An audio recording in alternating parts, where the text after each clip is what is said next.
નમસ્કાર, આપ જોઈ રહ્યા છો ન્યૂઝ 16 ગુજરાતી. ગુજરાતના ખૂણે ખૂણેથી આવતા સચોટ સમાચાર, જનતાનો અવાજ અને સત્યની નીડર રજૂઆત. ભરોસો તમારો અને ખબર અમારી. ચાલો જોઈએ આજના મુખ્ય સમાચાર. વેજલપુર પોલીસે ફતેવાડી વિસ્તારમાં એમડી ડ્રગ્સની હેરાફેરી કરતા માતા પુત્રને ઝડપી પાડ્યા. વેજલપુર પોલીસને બાતમી મળી હતી કે એક સફેદ કલરના એક્સેસ પર એક મહિલા અને એક પુરુષ ફતેવાડી લોખંડવાલા પાર્ટી પ્લોટથી સવેરા હોટલ થઈ અંબર ટાવર તરફ ડ્રગ્સ લઈ પસાર થવાના છે. આ બાતમીના આધારે પોલીસે સવેરા હોટલ 3 રસ્તા પાસે વોચ ગોઠવી ગેરકાયદેસર એમડી ડ્રગ્સના જથ્થા સાથે એક મહિલા અને એક યુવકની ધરપકડ કરી છે. પકડાયેલા બંને આરોપીઓ કાલુપુર વિસ્તારના હોવાનું સામે આવ્યું છે. પોલીસે સમીમ બાનુ પઠાણ ને મોમીન ખાન પઠાણની તપાસ કરતા તેમની પાસેથી 246 ગ્રામ 800 મિલીગ્રામ મેફેડ્રોન ડ્રગ્સનો જથ્થો મળી આવ્યો હતો, જેની બજાર કિંમત અંદાજે ₹7,40,000 થાય છે. પોલીસે ડ્રગ્સ ઉપરાંત આરોપીઓ પાસેથી 2 મોબાઈલ ફોન, રોકડ રકમ, 2 વ્હીલર મળી કુલ ₹7,74,900નો મુદ્દામાલ કબજે કર્યો છે. પૂછપરછ દરમિયાન સામે આવ્યું હતું કે આ ડ્રગ્સનો જથ્થો તેમને ફતેવાડી શિરીન અલ્લારખા નામની મહિલાઓએ આપ્યો હતો. પકડાયેલ આરોપી મહિલા સમીમ બાનુ અગાઉ સાણંદમાં પ્રોહિબિશન ને ડીસીબી પોલીસ સ્ટેશનમાં એનડીપીએસના ગુનામાં વોન્ટેડ હોવાનું પણ ખુલ્યું છે. હાલમાં વેજલપુર પોલીસે એનડીપીએસ એક્ટ હેઠળ ગુનો નોંધી કાર્યવાહી હાથ ધરી છે. અહેવાલ હિતેશ ઠક્કર, અમદાવાદ. આમાં એવું છે, વેજલપુર પીઆઈ ચૌહાણ સાહેબ ને બરુખતરિયા પીએસઆઈ છે, એની ટીમને બાતમી મળેલી હતી કે ફતેવાડી વિસ્તાર છે જે વેજલપુર પોલીસ સ્ટેશનો, એની અંદર આ કામના જે આરોપી છે એ એમડી ડ્રગ્સ લઈને નીકળવાના છે.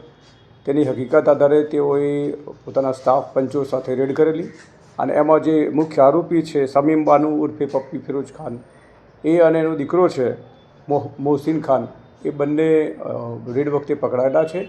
250 ગ્રામ એમડી ડ્રગ્સ એમની પાસેથી મળી આવ્યું છે. પોલીસે કાયદેસરની કાર્યવાહી કરી એમના વિરુદ્ધમાં અને અત્યારે તપાસ ચાલુ છે. આ જે પકડાયેલા આરોપી છે એ મા અને પુત્ર છે. એ સિવાય જે એના પિતા છે એ પણ 2017થી ડ્રગ્સમાં પકડાયેલા છે. હાલમાં એ ભરૂચ જેલ ખાતે છે. આ જે આરોપી પૈકીના જે મહિલા છે સમીમ બાનુ, એ પણ જે એસઓજી અમદાવાદ શહેર છે એના એક એનડીપીએસના ગુનામાં વોન્ટેડ છે અને એની તપાસ ચાલુ છે. આ સમીમ બાનુની ભૂતકાળની હિસ્ટ્રીમાં એ સાણંદ પોલીસ સ્ટેશન ખાતે પ્રોહિબિશનના ગુનામાં પણ પકડાયેલી છે.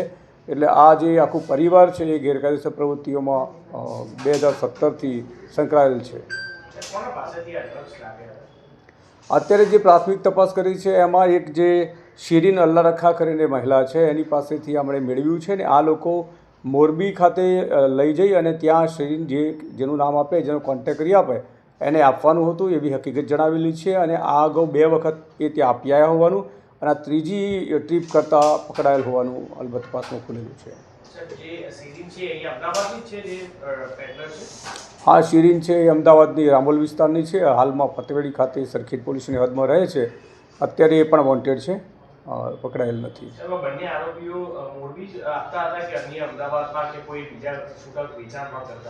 ના, આજે છે બંને એક ટ્રીપ ઉપર પૈસા મળતા હતા. એક ટ્રીપ કરે તો ₹10,000 જે એને છે એ શિરીને અલ્લારખાને આપતી હતી. એટલે અગાઉ 2 ટ્રીપ કરી આવ્યા છે.